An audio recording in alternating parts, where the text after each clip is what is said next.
Hey everyone, and welcome back to the Nerdy Multiverse and yet another breakdown. As today, we will be breaking down and giving our initial thoughts on episode 3 of season 2 of The Last of Us, which is obviously based off of the video games. Specifically, this season being based on the second game, as the first was entirely based on the first game, of course. And the third episode of this season being titled The Path. And this episode begins just shortly after the previous one ended, as Jackson recovers from the massive horde attack on the town. We see Tommy walk in to visit his brother Joel's body. He ends up cleaning Joel off, and of course he spots his old watch. The same watch that Joel's first and biological daughter, Sarah, gave to him. It's been broken a few times now, but it always ends up being fixed. I'm not sure if it makes sense, but I have always viewed this watch as a sort of message or symbolism. Its breaking and being repaired is kind of similar to how our characters in this story work.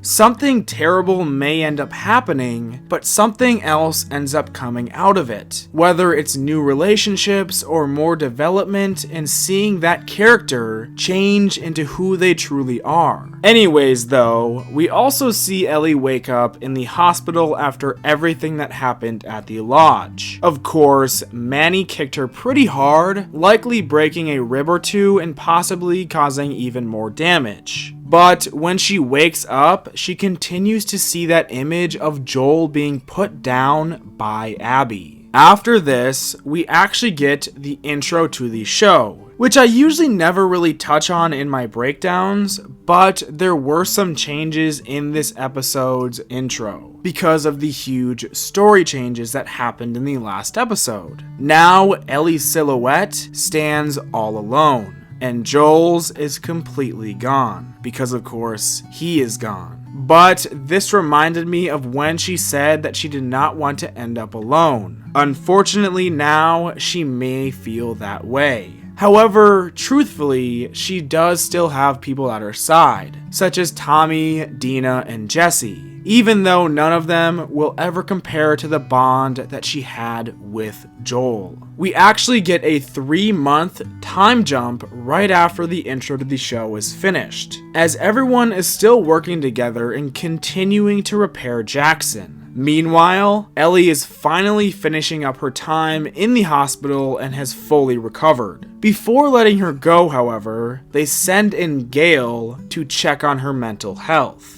Gale ends up asking her about Joel and if she has any sort of regrets, especially because their last interaction was them fighting at the New Year's event. Or at least, that is what everyone seems to think was their last interaction. Ellie ends up saying that she regrets that, and also says that she never had a conversation to fix it with Joel after it happened. Now, I'm sure it was pretty obvious, but if not, Ellie is very clearly lying to Gale here, just so that she can get out of the hospital and away from this therapist. They definitely did not cut Joel and Ellie's porch scene, and it will likely show towards the end of the season or the show. It all depends on how the pacing of the show actually goes, and what all happens in these next few episodes, as their conversation was one of the last scenes shown in the game. I have seen a few people talk about the whole integration of the character of Gale and just the integration of a therapist for every one of the main characters to talk to, and how people aren't really fans of it. And honestly, I can somewhat agree with that. It can take away from conversations that could be had between the main characters themselves that would further build upon those relationships. And it's truthfully also taken away some scenes that we saw in the game, especially between Tommy and Joel and Ellie and Dina. But then again, we do have to take into consideration that this is an adaptation, and no adaptation is going to be a 1-to-1 scale. But most of the people who played the games, like myself, most likely will judge or critique the show more than other viewers who may have not played the games themselves, which is totally okay. Anyways though, back to the actual episode. After getting out of the hospital, Ellie goes straight to Joel's house, as the fence is covered with flowers, notes, and gifts from everyone in Jackson, showing their love and of course their condolences. In the game, Ellie and Dina actually walked up to the house together. Here, it's just Ellie starting off. Not really a big change at all, but I thought that I would point it out anyways. Inside of the house, Ellie sees her old bedroom.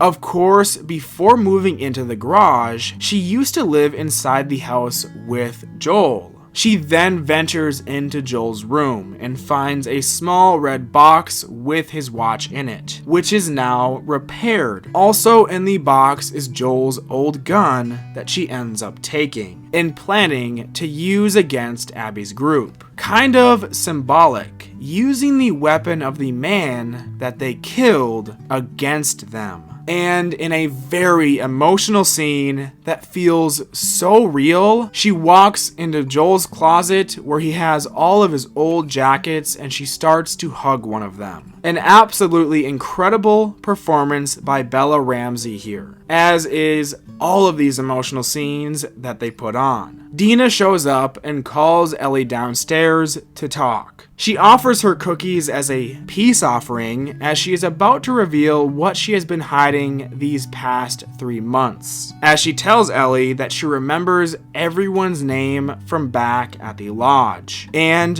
where they came from. She says that they are from a group known as the WLF, which stands for Washington Liberation Front, another group that fought against Fedra, similar to the Fireflies. She also recites each of Abby's group members' names. However, she actually does not say Mel's name here. This is likely because Mel was the only one who actually showed any sort of sympathy. At first, Ellie seems upset that Dina did not tell her right away, as now they have lost time to catch Abby and her group. But if you think about it, and as Dina says herself, they know where they were going to end up anyways, so why not just let them get there? It will just be an easier hunting ground after all. However, in the end, Dina has not told anyone else and came to Ellie first. But that urge of vengeance or justice is so strong that they end up going to Tommy with their knowledge and to discuss their possible plans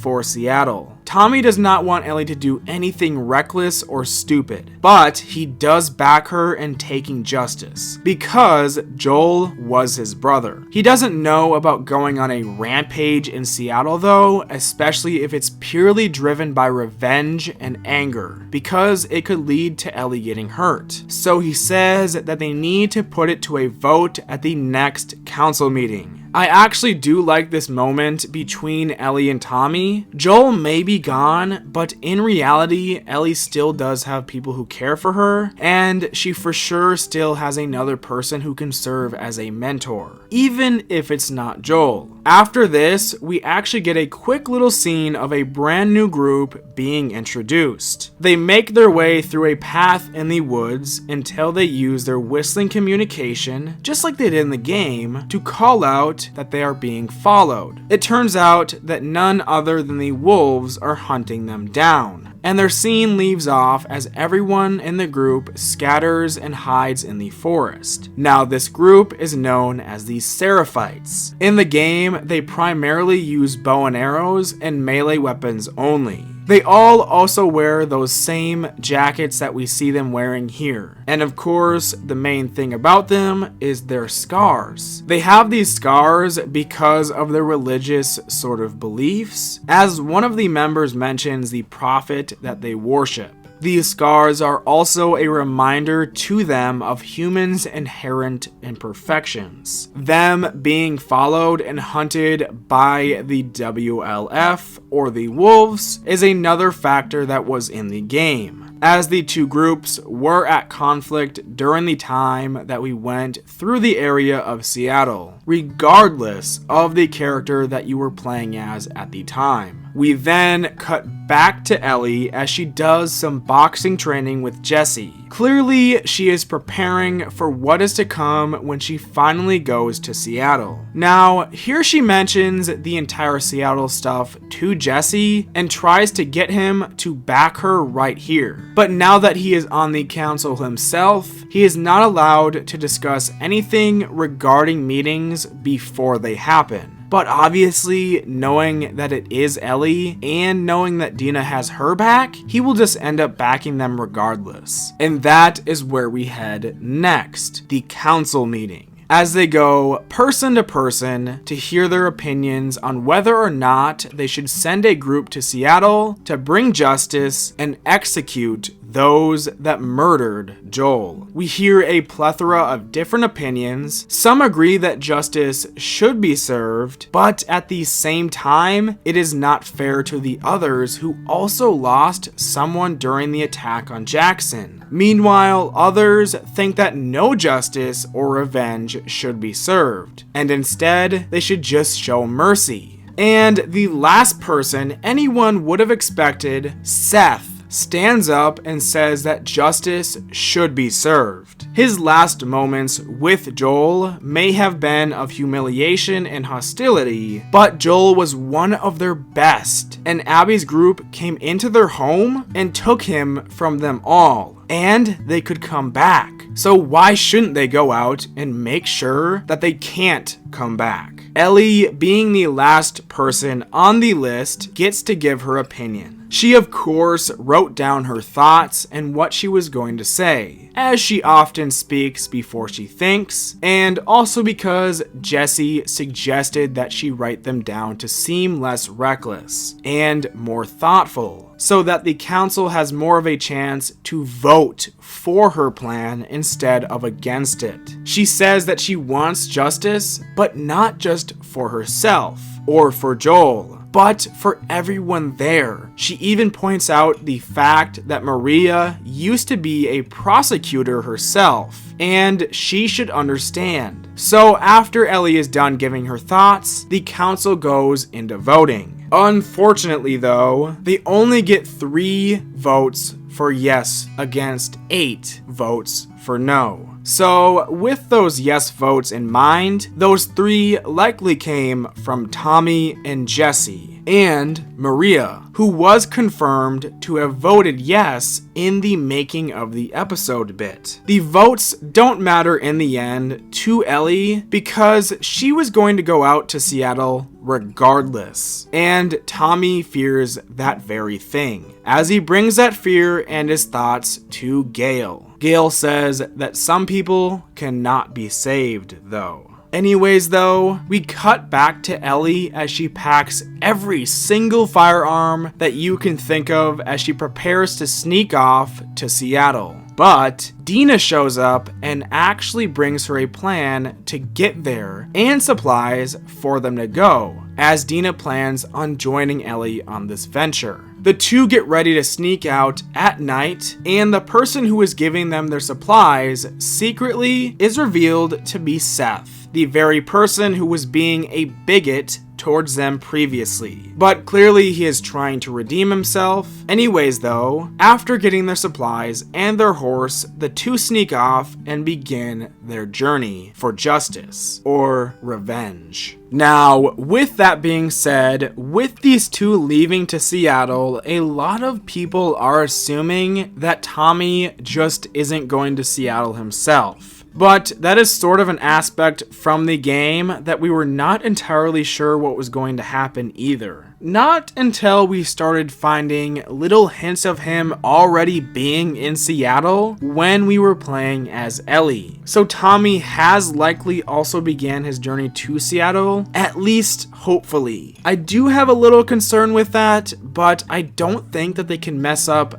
that much, and I am sure that we will also start seeing hints of Tommy's presence in Seattle these next few episodes. Anyways though, before Ellie and Dina go to Seattle, they stop at Joel's grave. This is the first time Ellie has gotten to visit the grave since he was killed, and she leaves some coffee beans at Joel's grave before leaving. This is such a nice little touch to add. Leaving coffee beans at his grave reminds all of us of those little bits of dialogue from the game about how much Joel loved his coffee. It was pretty much a running gag in the game. The two then begin a very long journey to Seattle, and we get a few shots of the beautiful scenery as they venture to Justice. On the way, the two stay in a tent overnight while it storms outside. Here, Dina ends up asking how Ellie would rate their kiss at the New Year's event, and Ellie rates it a 6. The two both try to say that the kiss meant nothing, and Dina denies being gay.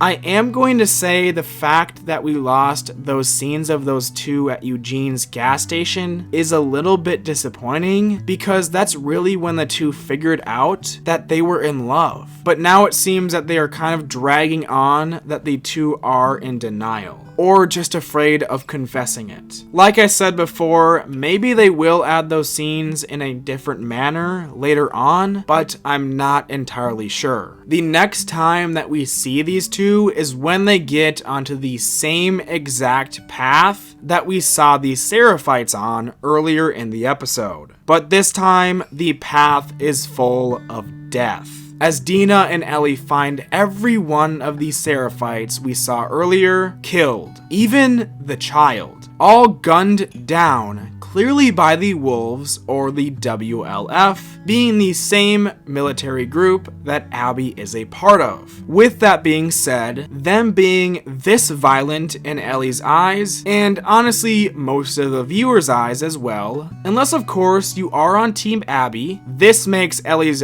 justification for going after Abby and her group even more justified in her eyes. After some time, the two then arrive on the outskirts of Seattle, and man, does the city look incredible. I always love the look of post-apocalyptic cities. We then see Manny from Abby's group on lookout duty for the WLF. He scouts the area and then gives the all clear over the walkie. Now, this Manny stuff is also worrying me a little bit, because he is kind of giving off Jordan vibes here, specifically with his style. And I really hope he isn't going to just take every single Jordan scene, because that would take from Tommy's character arc and vengeance. But then again, if he doesn't take Jordan scenes and they don't give us any of the Jordan scenes, that will also take away from Ellie's vengeance and her character arc. So in the end, I just think that they should not have cut Jordan from the show. After giving the all clear over the walkie, we see a massive group of WLF vehicles moving through the streets of Seattle, along with a huge number of fully armored and armed wolves, showcasing just how big their group really is, and clearly showing us that Ellie may have underestimated Abby's group here, and will 100% need a bit more help than she came with. But as the soldiers march through the streets, the episode ends off. And overall, I thought this was a pretty good episode. Of course, it's always hard to not always mention how every scene is so similar to the games, because most of them are pretty much alike. But anyways, I also know there's also a lot of controversy regarding which actors are playing which characters, but in my personal opinion, I do think everyone is doing an incredible job. And yes, that means Bella Ramsey as Ellie. The emotion behind Ellie is truly incredible, and I do see this show possibly being nominated for different aspects, especially with all of the emotion. even if they change a lot of the story compared to the game, it is still pretty good television. I am still eager to see how they handle certain scenes and how similar they keep everything to the games, especially with the changes that they have already made so far. Of course, I love the similarities to the games, especially the outfits, the sets, and even some of the actors' voices are so alike to the characters from the games. Everyone is doing such a good job with their performances. I do have a few concerns right now, but I am hoping for the best, and I'm not going to give up on this show regardless of those concerns. I did still enjoy this episode, of course, and I think I would rate it a 7.5 or 8 out of 10. But yeah, that about does it for this episode, from me at least. But of course, I would like to hear your thoughts on it as well, no matter what they are. So make sure to leave them down below. Anyways though, thank you all for watching. If you enjoyed our breakdown and review on this episode, feel free to give it a like. And with that being said, we will see you all the next time that we go through and explore the nerdy multiverse.